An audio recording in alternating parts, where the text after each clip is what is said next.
छत्तीसगढ़ सामान्य अध्ययन से संबंधित 10 प्रश्नों पर रोज हम लोग डिस्कशन करते हैं, जो सीजीपीएससी और सीजी व्यापम की परीक्षाओं के लिए बहुत ज़्यादा इम्पॉर्टेंट होता है। तो सीधा हम लोग क्वेश्चंस पर आते हैं। आज का पहला क्वेश्चन है, छत्तीसगढ़ में स्थित गोदावरी बेसिन की सबसे प्रमुख नदी कौन सी है? तो हमारे छत्तीसगढ़ का दक्षिणी भाग, मतलब जो बस्तर संभाग वाला भाग है, वहाँ की अधिकतर नदियाँ गोदावरी नदी अपवाह तंत्र का हिस्सा है। तो इनमें से जो इंद्रावती नदी है, ये जो है गोदावरी नदी की, मतलब गोदावरी अपवाह तंत्र की सबसे प्रमुख नदी है। बाकी जो नारंगी नदी है, ये भी गोदावरी अपवाह तंत्र में ही आता है, जो कि इंद्रावती की सहायक नदी है। ये जो सबरी नदी है, ये भी गोदावरी नदी अपवाह तंत्र का ही हिस्सा है, लेकिन प्रमुख नदी अगर चुनना हो तो उसमें इंद्रावती का नाम आगे आएगा। तो इंद्रावती इसका आंसर होगा। अगला क्वेश्चन है, छत्तीसगढ़ में निम्नलिखित में से किस खनिज के उत्खनन में राष्ट्रीय खनिज विकास निगम संलग्न है? तो देखिएगा, ये जो राष्ट्रीय खनिज विकास निगम, इसको बोला जाता है अंग्रेजी में national mineral development corporation limited, national mineral development corporation. तो इसको शॉर्ट में बोलेंगे एनएमडीसी। तो एनएमडीसी किस खनिज के उत्खनन में संलग्न है?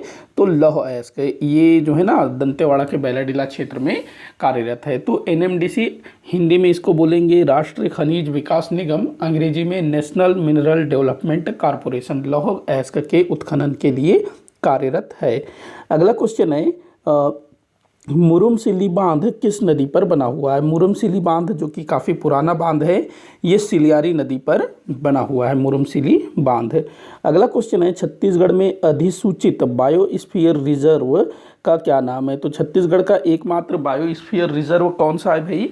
तो ये अचानकमार बायोस्फीयर रिजर्व, जो कि हमारे छत्तीसगढ़ का एकमात्र बायोस्फीयर रिजर्व है, अचानकमार अमरकंटक बायोस्फीयर रिजर्व। इसमें मध्य प्रदेश का जो अमरकंटक वाला जो क्षेत्र है ना, वो भी इसमें सम्मिलित है। तो इसको नाम दिया गया है अचानकमार अमरकंटक बायोस्फीयर रिजर्व, जो कि देश का 14वें नंबर का बायोस्फीयर रिजर्व है। अगला क्वेश्चन है, मड़वा तेंदूपत्ता में विद्युत उत्पादन करने के लिए छत्तीसगढ़ राज्य विद्युत उत्पादन कंपनी द्वारा स्थापित की गई इकाई किस जिले में है? तो मड़वा तेंदूपत्ता, ये जो है हमारे छत्तीसगढ़ राज्य के जो छत्तीसगढ़ राज्य विद्युत उत्पादन कंपनी द्वारा स्थापित की गई है, बिजली उत्पादन के लिए, इलेक्ट्रिसिटी बनाने के लिए। तो यहाँ पर जो है 1000 मेगावाट विद्युत उत्पादन की क्षमता इसकी है। तो ये कहाँ पर है भाई? तो ये किस जिले में है, ये आप लोगों को बताना है। तो ये जांजगीर चांपा जिले में है। कहाँ पर है? जांजगीर चांपा जिले में। अगला क्वेश्चन है, ग्राम पंचायत के कार्यकाल की गणना किस तिथि से की जाती है? तो ग्राम पंचायत के कार्यकाल की गणना किस तिथि से की जाती है? तो ग्राम पंचायत के प्रथम सम्मेलन की तिथि से, मतलब कि ग्राम पंचायत के जो सदस्य हैं, मतलब कि सरपंच हो गए, पंच हो गए, इन सब का जब चुनाव सब हो जाता है, सब बन जाते हैं, तो उसके बाद ग्राम पंचायत गठित होने के बाद जो पहली सम्मेलन आयोजित की जाती है, तो उसी से जो है तिथि की गणना की जाती है। अगला क्वेश्चन है, प्राचीन बस्तर के छिंदक नागवंश के निम्नलिखित शासक थे। तो छत्तीसगढ़ में छिंदक नागवंश के शासक शासन करते थे। तो कौन कौन से शासक थे भाई छिंदक नागवंश से संबंधित? तो सोमेश्वर देव थे, कन्हर देव थे, जयसिंह देव भी थे, राजभूषण देव भी थे। मतलब कि चारों जो है यहाँ पर छिंदक नागवंश से संबंधित थे। तो आपका आंसर हो जाएगा 1, 2, 3, 4। अगला क्वेश्चन है, सुमिलित करने को बोल रहा है, तो देख लेते हैं। कलिंगराज, तो देखिएगा कलिंगराज का संबंध है, कलिंगराज जिसने छत्तीसगढ़ में कलचुरी वंश की स्थापना की, तो माड़ को अपनी राजधानी बनाई कलिंगराज। तो इसका हो जाएगा पहला का 3। दूसरा दिया है जाजल्य देव प्रथम। तो जाजल्य देव प्रथम, इसने क्या किया था? बस्तर के सोमेश्वर देव को पराजित किया था। उसके बाद कल्याण साय, ये मुगल दरबार में उपस्थित हुआ था, कल्याण साय। उसके बाद आखिर में दिया है रघुनाथ सिंह, जिसने मराठा सेना के समक्ष आत्मसमर्पण किया था। तो 3, 4, 1, 2 आपका आंसर होगा। 3, 4, 1, 2। तो ये जो स है, ये आपका आंसर होगा।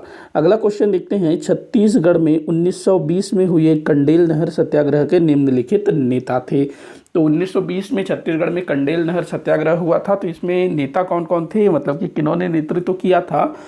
तो देखिएगा, घनश्याम सिंह गुप्त जी का इससे कोई भी लेना देना नहीं था। पंडित सुंदरलाल शर्मा जी थे, बाबू छोटेलाल श्रीवास्तव थे, नारायण राव मेघावले थे। जो सुंदरलाल शर्मा थे उन्होंने महात्मा गांधी जी को आमंत्रित किया था इसी समय। तो इसका आंसर हो जाएगा 2, 3, 4। 2, 3, 4 मतलब स इसका उत्तर होगा। इस वीडियो के आखिरी क्वेश्चन को देखते हैं। निम्नलिखित कथनों को पढ़िए। तो कुछ कथन दिए हुए हैं। पहला कथन है छत्तीसगढ़ में 1916 में होम रूल लीग की शाखाएं खोली गई। जी हाँ, बिल्कुल सत्य है। अगला दिया है इस संगठन की सदस्य संख्या 1700 से अधिक थी। ये भी सही है। अगला दिया है छत्तीसगढ़ में केवल तिलकवादी होम रूल आंदोलन सक्रिय रहा। ये भी बिल्कुल सत्य है। देखिएगा, भारत में 2 प्रकार के होम रूल लीग स्थापित हुए थे। एक तो बाल गंगाधर तिलक जी के नेतृत्व में और दूसरा एनी बेसेंट जी के नेतृत्व में। तो हमारे छत्तीसगढ़ में अधिकतर मतलब कि जितनी भी शाखाएं स्थापित की गई सभी तिलकवादी होम रूल लीग की शाखाएं थी। तो यहाँ पर तीनों कथन सत्य हैं, मतलब 1, 2, 3 आपका यहाँ पर सत्य होगा, स होगा। इसी के साथ आज का ये वीडियो यहीं पर समाप्त होता है। आप लोग मुझे कमेंट बॉक्स में बताइएगा कि आपसे कितने क्वेश्चन सॉल्व हुए। किसी भी क्वेश्चन में कोई भी डाउट हो तो ज़रूर बताइएगा ताकि मैं उसको सॉल्व कर सकूँ। वीडियो को आखिर तक देखने के लिए बहुत बहुत धन्यवाद।